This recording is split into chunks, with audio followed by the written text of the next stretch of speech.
Bitch, I'm that damn good. Smoking on some good, some rosy on the wood. Standing on the shit so you can get it understood. It's pedigree in me because I'm that damn good. Bitch, I'm that damn good. Bitch, I'm that damn good. Smoking on some good, something rosy on the wood. And bitch, I got the belt so you just get it understood. It's pedigree in me because I'm that damn good. Bitch, I'm that damn good.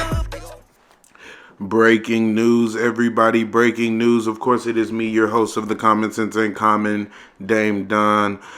Firstly, I want to say breaking news, ladies and gentlemen. Jeff Hardy has just been released from the WWE about a little over 24 hours ago. Firstly, I just want to say we hope Jeff Hardy gets well. We wish Jeff the best. We hope it's not too serious, and we hope it's something that he can bounce back from, and it's not necessarily a relapse. Firstly, I just want to say I really wish people would stop saying, oh, go to AEW, go to AEW. If Jeff has really relapsed of some kind, Jeff needs to get help. Jeff doesn't need to go to AEW. Jeff needs to perhaps go to a rehab if he has relapsed. Speaking of him relapsing, I had just watched the Austin podcast with him, and he was basically saying how he knew that he was on his last strike, and he thought that he would never even be in WWE as it is now, just because of his drug mishaps and the things that he's had with drugs and the issues that he's had in the past. And here he goes and he does this again. So, I mean, I literally just watched this podcast. That's why it was almost so shocking for me, because I'm like, you literally just said, bro, that you know this was your last opportunity. You know this was your last chance. People are saying that, oh, he just did this to get out of his WWE contract. That's not the case. That's not the case. Clearly, he said on that podcast that his goal was to face Roman Reigns and be Universal Champion. And you could really see in Jeff's eyes that he meant that. He really wanted that for himself. I'm not sure exactly what went wrong. I'm not sure if it's actual personal issues. I hope it's nothing serious. I think they actually fired him instead of actually releasing him, just because Jeff has had, they fired him instead of suspending him, just because Jeff has had so many of these issues in the past. Jeff has been released and suspended for drug issues 3 or 4 times in the past already. So I'm pretty sure that's why they didn't just suspend him. And word going around, he did know that there would be repercussions if he was not going to go to the rehab facility. Also, I just want to say this is not a Jon Moxley or a Jimmy Uso or Jay Uso, whichever Uso. This is not one of those situations.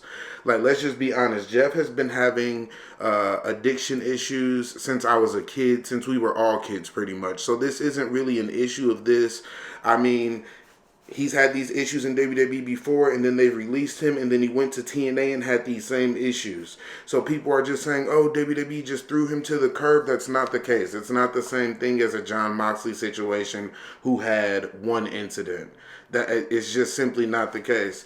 I, for one, am devastated. I'm heartbroken. I had a ticket to meet Jeff Hardy on the 16th.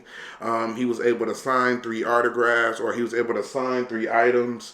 I was going to have him sign my title that sits here with me. Of course, that can't happen now, so I'm really, really devastated about that. Jeff Hardy is one of those wrestlers that has kind of eluded me my whole wrestling fandom. Like, I've never seen him live or anything of that nature. So the first time I was supposed to see him live, he got COVID, and now this. So it's just a really unfortunate situation, and of course we do wish the best for Jeff Hardy. It does also look like Kyle O'Reilly, Johnny Gargano are gone from NXT. I, for one, see Kyle O'Reilly going to AEW immediately. I'm not really sure what Johnny's going to do. I think Johnny may just kind of chill around and be a father, but he may end up in AEW as well. Word has also just came out this morning that Kairi Sane has not re-signed her WWE contract, and she is a free agent as well. So there's just a lot of things going on. Is WWE really the place to be now? Or, are people more willing to go out and venture off at these different places, in these different avenues, in these different indie scenes? I know that this was a small, quick episode, but really there's not much to cover. But I definitely wanted to cover this Jeff Hardy being fired. Thank you guys so much. And of course, we will be live in studio really soon with the Common Sense and Common podcast, not only the non-wrestling episodes, but the wrestling episodes as well. Make sure you all follow the social media sites, CSAC.Don and Dame.Don, and of course, Dame Don on Twitter. Thank you guys so much for listening.